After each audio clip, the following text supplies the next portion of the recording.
हिंद दोस्तों, फिर से एक बार आप लोगों को स्वागत है जेपीएससी विद अमन की क्लास में। यह क्लास सेमेस्टर 3 वाले स्टूडेंट के लिए हेल्पफुल रहेगा और जिनका कोड पेपर 5 पॉलिटिकल साइंस है।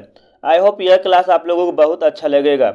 आज का इम्पोर्टेंट क्वेश्चन है साथियों कि लोक प्रशासन पर न्यायिक नियंत्रण की विधियों का वर्णन करें और इसकी क्या सीमाएं हैं।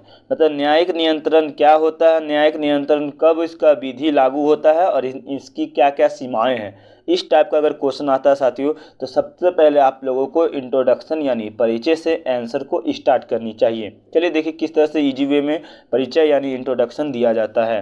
देखिए, लोक प्रशासन का अंग्रेजी अनुवाद पब्लिक एडमिनिस्ट्रेशन होता है। मतलब लोक प्रशासन का जो अंग्रेजी अनुवाद हो वो क्या होता है, पब्लिक एडमिनिस्ट्रेशन होता है। यह दो शब्दों के योग से बना है जिसका अर्थ होता है प्रबंध करना। मतलब ये दो शब्दों के योग से बना है जिसका अर्थ होता है प्रबंध करना। लोक प्रशासन में लोक शब्द जनता के लिए आया हुआ शब्द है। मतलब लोक शब्द जो है वो जनता के लिए आया हुआ है और जबकि प्रशासन जो है वो शासन शब्द से जुड़ा होता है। ठीक है, प्रशासन जो होता है वो शासन शब्द से कहता है जुड़ा होता है। दोनों शब्दों को जोड़ने से इसका अर्थ निकलता है कि जनता की सेवा करना। क्या निकलता है? जनता की सेवा करना, जनता की ओर ध्यान देना और जनता की देखभाल करना। ठीक है, ओके आगे देखिए। निष्कर्षता लोक प्रशासन का शाब्दिक अर्थ जनता के हितों के लिए शासन संचालन करना है और वास्तव में लोक प्रशासन कुछ और नहीं बल्कि जनता के हित में जनता और जनता के द्वारा संचालित प्रशासन होता है। जो लोक प्रशासन होता है वो कुछ नहीं होता है, बस वो होता है जनता के द्वारा चलाया गया शासन होता है और वो जनता के हित के लिए ही शासन होता है। ठीक है, ओके आगे देखिए नेक्स्ट। आप लोगों को लोक प्रशासन पर न्यायिक नियंत्रण की विधियों के बारे में बताएंगे। इससे पहले आप लोग समझ लीजिए कि लोक प्रशासन पर न्यायिक नियंत्रण क्या होता है। देखिए इसका डिफिनेशन है कि प्रशासन पर न्यायालयों के नियंत्रण को न्यायिक नियंत्रण कहते हैं। जो न्यायालय के द्वारा जो प्रशासन पर नियंत्रण होगा उसी को क्या कहेंगे? न्यायिक नियंत्रण कहते हैं। चलिए अब एक एक करके हम इसके बारे में देखते हैं। ठीक है, न्यायिक नियंत्रण होता क्या है। देखिए, न्यायिक नियंत्रण प्रशासकीय कार्यों की वैधानिकता निश्चित करता है। वैधानिकता क्या करता है? निश्चित करता है एकदम से। कौन? न्यायिक नियंत्रण। किसी भी सरकारी अधिकारी द्वारा नागरिकों के संवैधानिक या मौलिक अधिकारों के अतिक्रमण होने पर न्यायपालिका उनकी रक्षा करता है। मतलब जिस मान लीजिए कोई भी व्यक्ति का अगर संवैधानिक रूप से या मौलिक अधिकारों के रूप से अगर उसमें कोई शोषण हो रहा है तो कौन रक्षा करेगा? तो न्यायपालिका उनकी रक्षा करता है और दोषी लोगों को क्या करेगा? दंडित भी करता है। कौन करता है? न्यायपालिका करता है। ठीक है, आगे देखो। Okay next. वस्तुतः प्रशासन पर न्यायिक नियंत्रण विधि के शासन की प्रकृति व्यवस्था से निकलता है। इससे आशय है कि प्रशासन भी आम जनता की भांति अपने कार्यों के लिए न्यायालय के प्रति जवाबदेह होता है। आप देख लीजिए, जिस तरह से अगर मान लीजिए आप कुछ गलती करते हैं तो आपको प्रशासन के पास जाते हैं, लेकिन जब प्रशासन गलती करता है साथियों तो आप लोगों को याद रखना वो न्यायालय को क्या देता है? प्रति जवाबदेह होता है। न्यायालय के प्रति वो क्या होता है? जवाबदेह होता है। ठीक है, ओके हम लोग न्यायालय द्वारा प्रशासकीय नियंत्रण के आधार या परिस्थिति। अब किस स्थिति में या किस परिस्थिति में न्यायालय प्रशासनिक नियंत्रण के लागू होता है? देखिए समझिए पहले इस पॉइंट को। पहला पॉइंट है कि जब प्रशासक बिना अधिकार के या अपने क्षेत्र से बाहर जाकर काम करेगा, यानी बिना अधिकार का या अपना क्षेत्र से बाहर काम करेंगे, तब यहाँ पर आप लोगों को प्रशासनिक न्यायिक नियंत्रण यहाँ पर लागू हो सकता है। ठीक है, अब देखिए नेक्स्ट। जब प्रशासक कानून या नीति की गलत व्याख्या करेंगे, जब प्रशासक जो होता है कानून और नीति को पालन नहीं करेंगे तब। ठीक है, आगे देखिए नेक्स्ट। जब प्रशासक जानबूझ के किसी का हित करने के लिए अपने अधिकारों का दुरुपयोग करेंगे, मतलब किसी को सही बताने के लिए किसी को गलत बताने के लिए वो अपना पावर का दुरुपयोग करेंगे, तब न्यायिक नियंत्रण वहाँ पर लागू होता है। ठीक है, अगर देखें नेक्स्ट।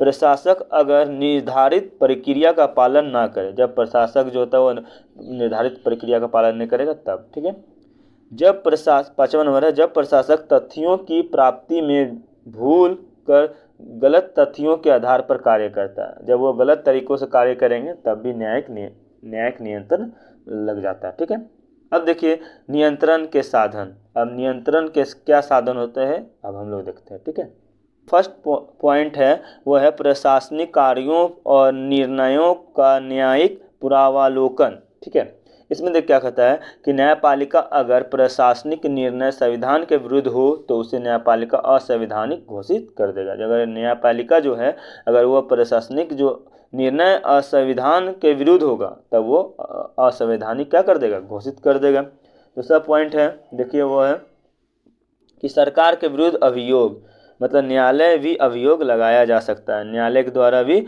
अभियोग लगाया जा सकता है। तीसरा पॉइंट है कि सरकारी अधिकारियों के विरुद्ध अभियोग, मतलब जो है वो भी न्यायालय में अभियोग लगाया जाता है। अगर आप केस करना चाहते हैं सरकार पे तो वो भी कहाँ कर सकते हैं, वो न्यायालय में। ठीक है, याद रखें अभियोग का मतलब होता है विरुद्ध, उनके विरुद्ध भी केस करना। ठीक है, चलिए नेक्स्ट है वो कानूनी अपील। हम लोग क्या कर सकते हैं, कानूनी अपील कर सकते हैं। वो है न्यायालय को प्रशासनिक आज्ञाओं और निर्णयों के विरुद्ध अपीलें सुनने का अधिकार, मतलब इसका अपील सुनने का इनको अधिकार है। ठीक है, नेक्स्ट पॉइंट है वो है सरकारी उपचारों का अधिकार। क्या है, सरकारी उपचारों का अधिकार है। इसमें देखिए सरकारी अभिकरणों द्वारा किए गए शक्ति के दुरुपयोग के विरुद्ध न्यायपालिका के विशेष अधिकार। अब न्यायपालिका का जो विशेष अधिकार है वो पांच टाइप का होता है। पहला है बंदी प्रत्यक्षीकरण। देखिए इसमें क्या होता है, देखिए इस आदेश के द्वारा बंदी बनाए गए किसी व्यक्ति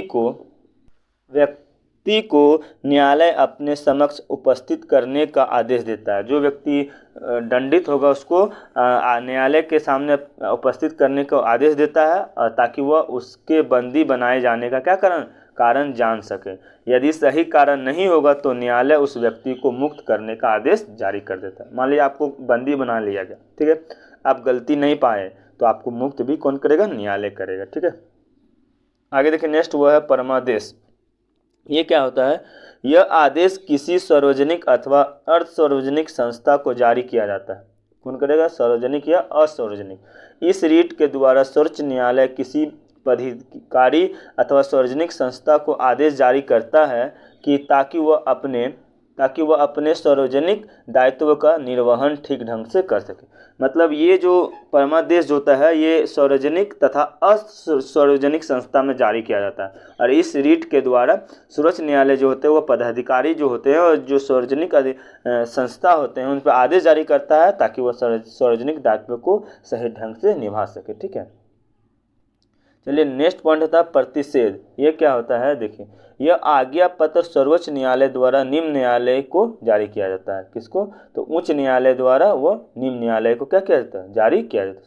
सर्वोच्च न्यायालय या उच्च न्यायालय। ठीक है, तो वो किस न्यायालय को जारी करेंगे, तो निम्न न्यायालय द्वारा क्या करते हैं, जारी करता है। ठीक है, न्यायालयों को यह आदेश जारी किया जाता है कि किसी मामले में वह अपने यहाँ कार्रवाई को रोक दे क्योंकि यह मामला उसके अधिकार क्षेत्र का नहीं है। जब उसका अधिकार क्षेत्र का न्यायालय नहीं होगा तो निम्न न्यायालय को उच्च न्यायालय इस अधिकार को क्या करेगा, रोक देगा। ठीक है, नेक्स्ट देखिए है उत्प्रेषण। उत्प्रेषण क्या होता है कि यह आज्ञा पत्र किसी विवाद को निम्न न्यायालय से उच्च न्यायालय में भेजने के लिए उत्प्रेषण कब दिया, जब निम्न न्यायालय से अपना मामला को उच्च न्यायालय में आप जब भेजिएगा तब। ठीक है, तो किसी न्यायालय को उसे अपने अधिकार क्षेत्र में रहकर कार्य करने के लिए जारी किया जाता है। मतलब किसी भी न्यायालय को अपने अधिकार क्षेत्र के अंदर कार्य करने के लिए जारी कर देता है। ठीक है, लास्ट पॉइंट है वो है अधिकार परीक्षा। क्या है, अधिकार परीक्षा। देखिए इसमें क्या है कि जब किसी व्यक्ति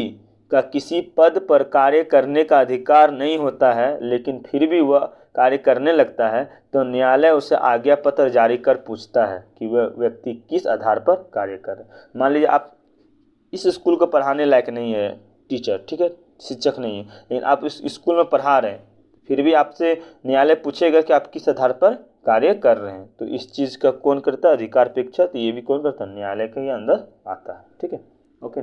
अब क्वेश्चन की नेक्स्ट क्वेश्चन था कि न्यायिक नियंत्रण की क्या क्या सीमाएं होती हैं। अब देखिए हम लोग देखेंगे लोक प्रशासन पर न्यायिक नियंत्रण की भी कुछ सीमाएं हैं जिन्हें संक्षेप में हम इस प्रकार से देख सकते हैं। ठीक है, पहला है क्या है कि अगर न्यायालय किसी व्यक्ति या व्यक्ति समूह के द्वारा प्रार्थना करने पर हस्तक्षेप कर सकता है। मान लीजिए कोई व्यक्ति दोषी है, ठीक है, फिर भी प्रशासक नहीं सुन रहा है तो वो व्यक्ति का समूह या व्यक्ति के द्वारा क्या करने, प्रार्थना करने पर न्यायालय इसमें घुस सकता है इस मामले में। ठीक है, ये फर्स्ट पॉइंट है। दूसरा पॉइंट है कि पीड़ित पक्ष को स्वयं न्यायपालिका के पास जाना पड़ता है। पीड़ित पक्ष जो होगा उसको स्वयं किसके पास जाना पड़ेगा? न्यायपालिका के पास। तीसरा पॉइंट है कि न्यायिक प्रक्रिया अत्यंत दुर्गेय और जटिल और समय और धन साक्ष्य होती है। मतलब जो न्यायिक प्रक्रिया जो होता है एकदम से जटिल होगा, बहुत लंबा प्रोसेस होता है, इसमें बहुत पैसा और समय सब कुछ खर्च होता है। ठीक है। 4 नंबर कि न्यायिक नियंत्रण नुकसान या दुरुपयोग हो जाने के बाद शुरू होता है, इससे पहले नहीं। मतलब न्यायिक नियंत्रण जो है, अगर मान लीजिए आपका घर में कोई डेट कर गया, कोई आपका घर में किसी को मर्डर कर दिया, तो मर्डर करने के बाद ये लागू होगा, मर्डर करने से पहले कभी भी ये लागू नहीं होता है। ठीक है। 5 पॉइंट है कि कुछ मामलों में न्यायपालिका इसलिए हस्तक्षेप नहीं करती है क्योंकि वो पूर्णतः प्रशासनिक स्वरूप के होते हैं। मतलब जब तक वो प्रशासनिक के अंदर होगा, प्रशासक के अंदर होगा, तब तक वो न्यायालय इसमें हस्तक्षेप नहीं कर सकता है। ओके। 6 पॉइंट है कि प्रशासन का स्वरूप विशाल, जटिल और विविध है कि उसके प्रत्येक कार्य संबंधित नागरिक शिकायतों का निवारण न्यायालय द्वारा संभव नहीं। मतलब इतना इसका जटिल क्रिया है, इतना इसका क्या बोले, बहुत डिस्टर्बेंस है कि सब ये काम को पूरा नहीं कर सकता, सभी के मामले को सुन नहीं सकता है। 7 पॉइंट है कि न्यायाधीशों को प्रशासन की तकनीकी जानकारी, प्रक्रियागत जानकारी यदि अभाव होता है तो अतः उसके बारे में न्यायालय निर्णय कठिन हो जाता है। अगर मान लीजिए कोई भी तकनीकी इशू चल रहा है तो उसमें न्यायालय एकदम से कठिन हो जाएगा। ठीक है। अब देखिए, अब हम लोग देखेंगे लोक प्रशासन का महत्व। ठीक है, क्या देखेंगे? महत्व। देखिए क्या होता है कि प्रशासन पर न्यायिक नियंत्रण का प्राथमिक उद्देश्य प्रशासनिक कृत्यों की वैधता सुनिश्चित करके नागरिक के अधिकारों और स्वतंत्रता की रक्षा करना है। मतलब जो प्रशासन जो होता है, प्रशासन पर भी न्यायिक नियंत्रण अगर नहीं होगा तो वो अपनी स्वतंत्रता, जो नागरिक होते हैं, पब्लिक होते हैं, अपनी स्वतंत्रता की रक्षा नहीं कर पाएंगे। ठीक है। तो न्यायिक नियंत्रण वैधता सुनिश्चित करने के लिए है और यह इस प्रकार नागरिकों को अनेक संवैधानिक और अन्य अधिकारों को गैर कानूनी अतिक्रमण से क्या करता है? बचाता है। एकदम से कौन बचाता है? न्यायिक पर नियंत्रण बताता है। इसी तरह से आप लोग इस क्वेश्चन के आंसर को आप लोग क्या कर सकते हैं? एंड कर सकते हैं। ठीक है। अब हम आप लोगों को थोड़ा सा टाइम वेस्ट करेंगे कि आप लोगों को बताएंगे कि किस तरह से आप लोग एग्जाम में जाइए। तो आप लोग एग्जाम में भी ना, इस सेमेस्टर एग्जाम तो उतना याद नहीं होता है, इसलिए आप लोग क्या कीजिए, देखिए ट्रिक क्या है। देखिए कुछ नहीं करना है, जैसे कि मान लीजिए ये मेरा क्वेश्चन है। ठीक है। क्वेश्चन कहाँ गया? देखिए ये क्वेश्चन हमारा, ये क्वेश्चन है ना लोक प्रशासन। तो इस क्वेश्चन का जो इंट्रोडक्शन है तो ये आप लोग याद कर लीजिएगा। ठीक है। याद करने के बाद इसका जो कुछ कुछ पॉइंट है बस उसको पढ़ लीजिए। जिस तरह से ये परमादेश पढ़ लीजिए, उत्प्रेषण पढ़ लीजिए, पॉइंट पढ़ लीजिए और पॉइंट पढ़ने के बाद चले जाइए। एग्जाम में पूरा नहीं याद होता है। ठीक है। फिर मिलेंगे नेक्स्ट क्लास में, तब तक के लिए बाय बाय।